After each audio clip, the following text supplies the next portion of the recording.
Good evening and welcome to Newsfeed on this 17th day of August. My name is Grace Kuria Kanja. Now, President William Ruto has assured Mount Kenya residents that his government is committed to development in the country and to create jobs for the youth.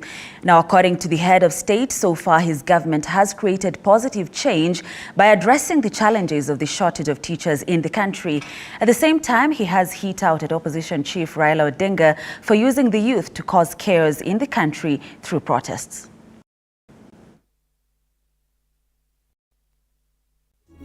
Mimi nimekuja hapa nafikiri ni mara ya 3 ama ya 4 kufika Kiambu. Juzi nilikuwa huko kwa sababu ya mambo yenu ya housing, nilikuwa Ruiru mambo ya soko, nilikuwa Thika mambo ya maji. Leo mimi nimefika hapa niwatangazie watu wa Kiambu, hapa Kiambu constituency, ya kwamba mambo yenu iko katikati ya mipango ya serikali ya Kenya. Hii Kiambu yenu hii lazima tuibadilishe na miradi na mipango ya maendeleo. Si ni kweli? Kwanza mimi niliwaahidi ya kwamba nitasuluhisha mambo ya CBC. Watoto wetu shuleni hawatahangaika.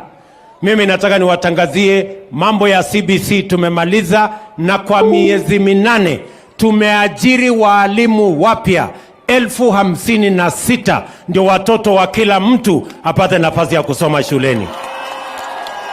Tunaelewana jameni? Walimu kiasi hiyo hawajawahi kuajiriwa Kenya, na ni kwa sababu mimi ninaamini ya kwamba mtoto wa hasla afanane na mtoto wa rais ni kwa masomo. Neguo? Si namna hiyo? So sisi wote, na mimi nataka niwaulize sasa, watoto wetu tumepanga vizuri, na nimeweka pesa budget bilioni 630 ya kusomesha watoto wetu kutoka primary school mpaka university. Tumekubaliana jameni? Neguo? Jambo la pili, tulikubaliana na nyinyi ya kwamba lazima tupunguze gharama ya maisha. Lazima tuangalie mambo ya kupunguza gharama ya chakula. Si ni kweli? Si tulikubaliana? Na nikawaeleza njia ya kupunguza gharama ya maisha sio kwenda kupatiana pesa kwa wakora kule Milas. Njia ya kushughulikia mambo ya chakula ni kusaidia mkulima, kwa sababu unga inatoka kwa mahindi, mahindi inatoka kwa mkulima. Ama mnafikiri unga inatoka kwa duka? Kwani unga inatoka kwa duka? Si inatoka shambani? Na kama unataka kusuluhisha hiyo tatizo, lazima tuende kwa wakulima. Moving on, a section of Azimio la Umoja One Kenya coalition senators have slammed U.S. Ambassador to Kenya Meg Whitman over remarks she made while addressing delegates at the devolution conference on Wednesday. Whitman, while addressing participants at the devolution conference, said that the 2022 general elections were free, fair and credible. The senators, led by Kitui Senator Enoch Wambua, now want the U.S. ambassador to withdraw her statement, warning her against interfering with Kenya internal matters. Of the Lord, the United States ambassador, Meg Whitman, made some unfortunate remarks regarding the 2022 presidential elections, the ongoing tax protests, and the state of corruption in Kenya. According to the U.S. envoy, the 2022 election was the freest, the fairest, and the most credible election in Kenyan history. She also stated on record that Kenya's high tax burden was all right as long as it was consistent. On corruption, she hailed Kenya for doing better than India and Venezuela, and claimed that if American businesses had no qualms with India, they would equally have no qualms with Kenya. Elections, taxes, and corruption are existential questions in Kenya today. It is only a visitor in Jerusalem who can discuss them in such a casual manner. The American government is definitely not a visitor in Nairobi, nor in Eldoret, and we can only hope that these unfortunate remarks were personal and were inspired by the envoy's base corporate instinct of pleasing the buyer to close a deal. For the record, the conduct and the outcome of the 2022 presidential election is among the items that the Azimio negotiating team has put on the agenda of the National Dialogue Committee that is chaired by His Excellency Vice President Dr. Stephen Kalonzo Musyoka Sr. And still on matters, U.S. Ambassador Meg Whitman, Azimio leader Raila Odinga has slammed at her over remarks on the August 2022 elections. Addressing delegates at the devolution conference, the Azimio leader told the U.S. envoy to keep off Kenyan affairs. This comes just a day after Whitman said Kenya's 2022 election was the most free, fair and credible in the country's history. Leave Kenyans alone. I want to tell a rogue ambassador, leave Kenyans alone.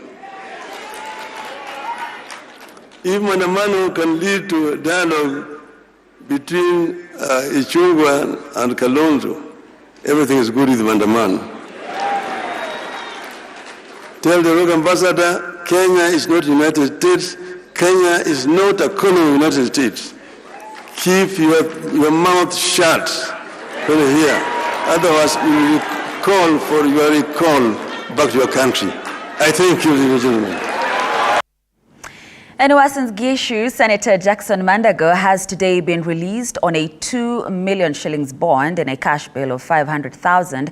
The senator, alongside his other co-accused Joshua Lelei and Meshach Rono, appeared before Senior Principal Magistrate Peter Ndege at the Nakuru Law Courts after spending the night at the Nakuru Central Police Station. The three are accused of conspiring to steal 1.1 billion shillings from a Kenya Commercial Bank account in Eldoret registered under the Uasin Gishu Education Trust Fund. Upon their release, the court ordered them not to in any way interfere with the victims or the process of investigation. The three will appear before the court on the 2nd of October for pre-trial. For in bail and bond decision making, if that the accused person will attend court whenever required. It is not in dispute that all the accused persons are public officers. We take cognizance of the fact that the third accused person is the senator and a former governor, and it's not in dispute that, as raised by the counsel for the accused persons, that accused number 1 and 2 are public officials, unless the prosecution did not make an objection to that. So I'll assume that that is the case. So I'll therefore maintain the bond terms. And kindly let me inform and clarify that this is not bail. It's not fine. I mean, it's not fine. They are yet to be punished. We are yet to find them guilty. So this one is to guarantee them attending the trial. So kindly, misreporting is not good. The accused persons are presumed to be innocent. The trial process is yet to begin. The trial proper, the hearing is yet to begin. It's yet to begin. So I'll maintain the bond terms, but strictly, should any of the accused persons show that they are not going to attend trial, even for a mention or a hearing, then automatically that one now, we will cancel the bond terms and issue a warrant of arrest. So kindly, let's take this matter seriously. The will of the court and our process, we must reciprocate that and appreciate that one. So we proceed and take a mention date. As per the other application by the prosecution, that accused number 3, who was influential, should not be in contact with the victims. It's unfortunate that I did not see the victim's lawyer, but still, that's a condition for bail release. So let no victim come up anytime that he was approached to settle the matter. So let's proceed professionally and we maintain unfairly to all the parties. Right, and President William Ruto has nominated Renson Mulele Ingonga as the next Director of Public Prosecutions. The President has also forwarded Mulele's name to the National Assembly for vetting. Ruto picked Mulele from a list of 15 individuals who were interviewed for the position by the Public Service Commission. Mulele, who until the appointment has been serving as Assistant Director of Public Prosecutions at the Office of the Director of Public Prosecutions, if approved by the National Assembly, he will replace Nuruddin Haji. Haji left the ODPP after he was picked by Ruto as the new Director General of the National Intelligence Service.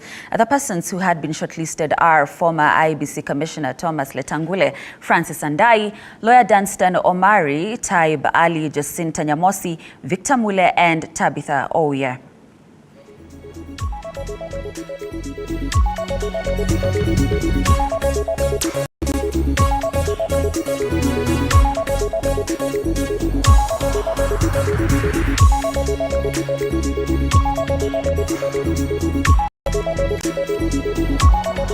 And Deputy President Rigathi Gachagua has hosted Chinese Ambassador to Kenya Zhu Pingyan at his current residence. The UDA party is working with Communist Party of China in a bid to strengthen ideologies to contribute to the economic stability of the country. Now, the Deputy President said that political parties vanish after elections and that the UDA party aspires to be founded on ideologies that will revamp the current administration. On his part, the Chinese ambassador said the government China is ready to support the UDA party because a stable Kenya is good for both countries. All corners of coordinates every matters, Yes. all areas. Yes. So no matter is exchange programs, Yes. or mutual visits, Yes. or training sessions. Yes. I think UDA, Kenya will definitely among our top priorities. One, and we think we should form some good partnership. I did request your delegation to consider us as your small brother, because we are a young party. Our party is hardly 1 year old.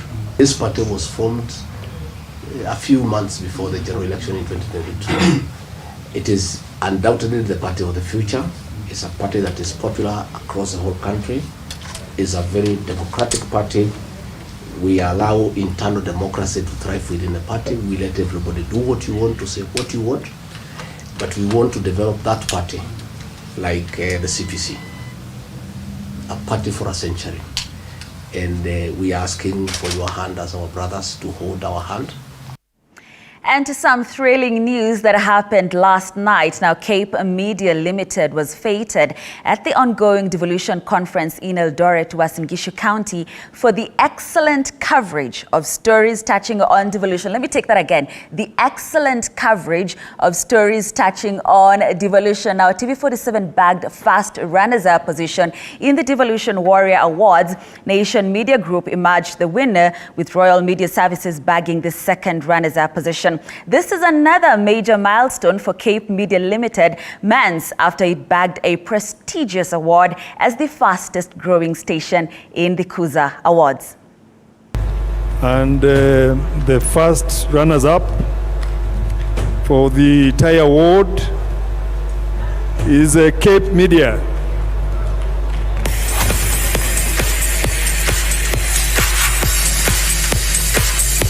Cape Media, TV47, Radio 47, and all the 47s.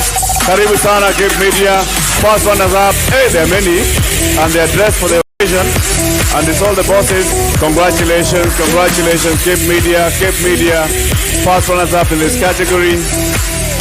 Christopher Ambua, please present the award.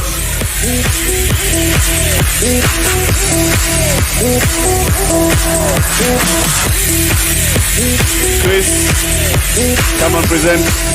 Come with them, Chris. Christopher Ambua, congratulations to Cape Media. I am Simame pale mpigwe picha. And we're all very ecstatic. I mean, clearly, thank you for the award. Let's move on. Mount Kenya University is holding a career fair for its students to encourage them to explore job opportunities abroad. Now, the event, which has been graced by various organizations which are boasting exportation of labor to Germany and Austria, has answered the questions on the minds of the students on expectations and adjusting to a different environment. Kenyan Ambassador to Germany, Tom Amolo, has encouraged the students to consider applying for jobs in Germany with other speakers, giving the guidelines and requirements needed to work in Germany and Austria. Collaborate, exchange, learn about, do not be a stereotype. Don't say Germans do this, they say this, the way we stereotype our tribes. So it's important. But the reason why I'm here this afternoon is really about entrepreneurship and innovation. And in a nutshell, the program that I'm leading here in Kenya, that is fully implemented by the German Agency of International Cooperation, is called We Do Africa. And what we do, our purpose is to create jobs, promote entrepreneurship, and we do this by leveraging on diaspora remittances and also digitalization. And ladies and gentlemen, I would like to present to you and say that when our remittance is one of the biggest baskets for our gross domestic product in this country. In fact, it is estimated to be 3% of our GDP. It is above what we get from tourism inflows. It is above what we get from the foreign direct investments. And it is also more than even the exchanges that we are looking at from the treasury. When they're saying, for example, how much money has Kenya been able to make, from the Masai Mara or taking people to Lamu, etc. It is more than this. And the problem we're trying to solve as We Do Africa is that when this money comes to Africa. And to more good news, now barely a month after Austria expressed interest in finding jobs for MKU graduates, nurses to work in the health sector, Germany-based organization African Experts has expressed interest in finding jobs for Kenyan nurses abroad. The organization aims to give young graduates jobs abroad in order to bridge the unemployment gap in the country. As Kenya grapples to find jobs for the thousands that graduate from institutions of higher learning each year, questions linger on the frameworks put in place to ensure Kenya's growing youthful population get jobs in both the public and private sector. Already, the government has recently revealed it does not have the capacity to employ graduates churned out by institutions of higher learning, and the youth should look to self-employment for sustenance. According to government data, the number of unemployed youth in Kenya has risen to over 5 million, up from a little over 4 million in 2022. This is why institutions are going for partnerships with the private sector to ensure that they seal the gap in employment numbers. The Mount Kenya University, where over 6,000 learners graduated in the 23rd graduation weeks ago, has, for instance, partnered with African Experts, a German-based organization which has expressed interest in finding jobs for MKU graduates in Germany. And when you see the difference in Kenya, where we have the median age, like 1920, you can see in Germany we are really having a lot of problems and shortage of nurses because the population is really growing there. Rose Mudhoni Komarek from the foundation says they are working to export nurses and apprentices from MKU to Germany, with the first batch traveling in September. And I thank Mount Kenya University for inviting me for their graduation. That is one of the reasons that I'm here in Kenya. I graduated quite a number yesterday, but we want to start slowly. I'm also very happy to be in partnership with MKU. And for the apprenticeship, we have 2 programs that are running. One is through the MKU. Rose, who is also a beneficiary of a similar arrangement, says their organization will also train the cohort to ensure they are conversant with their new environment. We always advise candidates when they are here, the registered nurses or those who are joining to do the apprenticeship in Germany, to do the pre-departure trainings. Yeah, this we offer online. And we also have, because I'm in 2 programs. I'm in one program with the MKU directly and the other program with my company, Aron. So we both offer online courses. There we do the German intensive courses.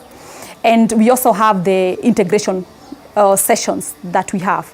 Mount Kenya University recently signed a memorandum of understanding with Austria to find jobs for nurses to the healthcare sector, citing quality training that is in line with Austria's health sector. Vera Alberta, TV47, Nairobi.